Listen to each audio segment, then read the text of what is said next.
मैं आपकी बहन जानकारी के लिए बताना चाहता हूँ, मंत्री परिषद की संयुक्त जिम्मेवारी होती है। हमारे में अभी ये ख्याल है कि जिसको जो मंत्रालय मिले शायद उसी की जिम्मेवारी होती है, ऐसा नहीं है। मंत्री परिषद की संयुक्त मंत्री परिषद के जितने भी माननीय सदस्य हैं उनकी सबकी संयुक्त जिम्मेवारी होती है।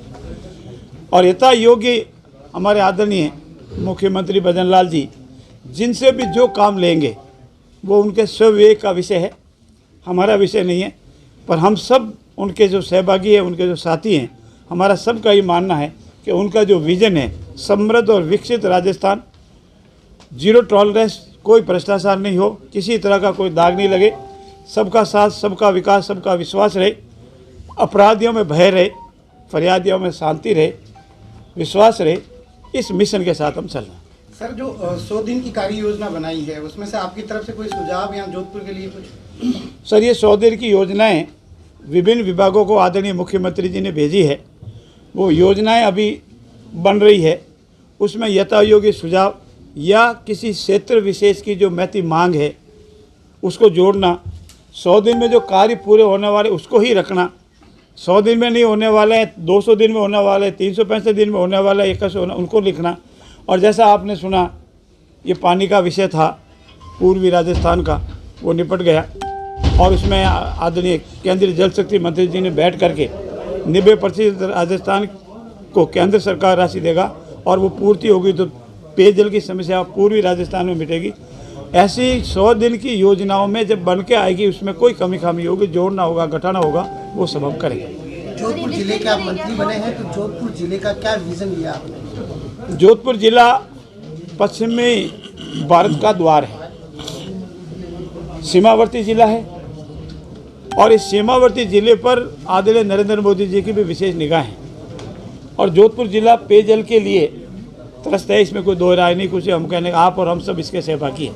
हम इसी सूर्यनगरी के रहने वाले हैं। पेयजल की समस्या का समाधान हो, लूणी और जोजरी नदी जो प्रदूषित हो चुकी उसका समाप्त हो, उद्योगों को अपना पूरा यथास्थान सहयोग मिले, परंतु किसानों के साथ अन्याय नहीं हो, दोनों के उद्योग भी पनपे, खेती भी आगे बढ़े और दोनों के बीच में सामंजस्य रखकर हम आगे बढ़ें।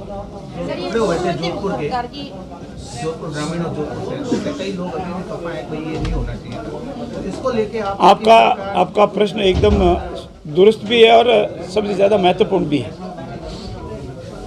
पूर्ववर्ती सरकार ने पंचायत राज के पुनर्गठन में और जिलों के पुनर्गठन में अनेक तरह की गलतियां की। मैं गलतियां शब्द प्रयोग करूंगा, बाकी उन्होंने राजनीति की।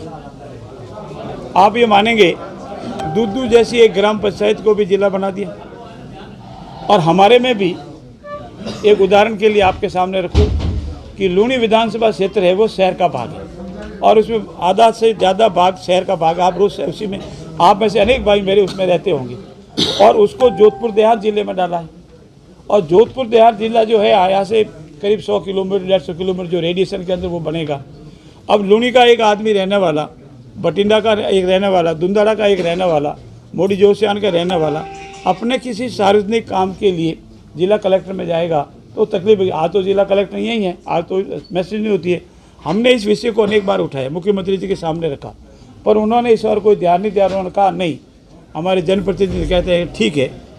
इस संबंध में मैंने माननीय राजस्थान उच्च न्यायालय के दरवाजे भी खटाए, वो विषय वहाँ पेंडिंग है। और उस चूँकि अब उसमें थोड़ा मैं स्वयं ने उठाया, अब मैं सरकार का भागीदार हो गया हूँ, तो उसमें जो भी कार्रवाई होगी आगे करेंगे, लेकिन इसमें राजनीति अवश्य हुई है। सर, 100 दिन का जो विजन है, जोधपुर के अंदर 2 नगर निगम है, उत्तर और दक्षिण, तो क्या ये भी सुझाव देंगे आप राज्य सरकार को कि वापस इनको एक किया जाए? ये सब विचारणीय बिंदु, इस समय एकदम नहीं कहा जा सकता। जिलों का पुनर्गठन, नगर निगमों का पुनर्गठन और जिलों का पुनर्गठन, पंचायत राज पुनर्गठन, इन सब पर गंभीरता से विचार कर अगर कोई कमी खामी है तो उसको ठीक किया जाएगा। सर, आपके विधानसभा क्षेत्र लूणी से जो एक तो पीने के पानी की समस्या, दूसरा अवैध बजरी का, तो इसके ऊपर भी कोई जल्दी कोई एक्शन की सब देखिए, सरकार लॉ एंड ऑर्डर पे भी कह रही है, आपका भी प्रेस कॉन्फ्रेंस में कई बार ये लॉ एंड ऑर्डर पे था, तो ये जो सबसे जटिल समस्या थी ये लूणी की थी, लॉ एंड ऑर्डर को लेकर, इस पे अब आपका क्या एक्शन रहेगा? अब मैंने आपसे पहले भी निवेदन किया और पुनः निवेदन कर रहा हूँ कि लॉ एंड ऑर्डर को पूर्ण रूप से दुरुस्त करने, माफिया कोई हो, माफिया नहीं परमे और माफिया को राजनीतिक संरक्षण नहीं मिले, माफिया को राजनीतिक सॉल्यूशन नहीं मिलेगा तो अपना आप समाप्त हो जाएगा। और हम आपको विश्वास दिलाते हैं कि हमारी भाजपा की टीम किसी माफिया का कोई संरक्षण नहीं देगी। तो चाहे भू माफिया हो, बजरी माफिया हो, पानी माफिया हो और कोई माफिया हो, स्वतः ही धीरे धीरे अपना आप ही समाप्त हो जाएंगे और हम किसी भी रूप में किसी भी माफिया को पनपने नहीं देंगे। लोकसभा चुनाव सिर पे हैं कुछ ही टाइम में, क्या रहेगी आपकी रणनीति? लोकसभा चुनाव में हमारा ये विजन है कि हम सभी मिलकर के 25 की 25 जो हमारी लोकसभा की सीटें हैं, जिसमें से एक हमारे पाली के माननीय सांसद आपके सामने बैठे हैं, पिछली बार करीब 5 लाख के लगभग मतों से विजयी हुए थे और अब की बार इससे भी अधिक मतों से विजयी होंगे। 25 की 25 सीटें भाजपा के जोड़ी में जाएगी।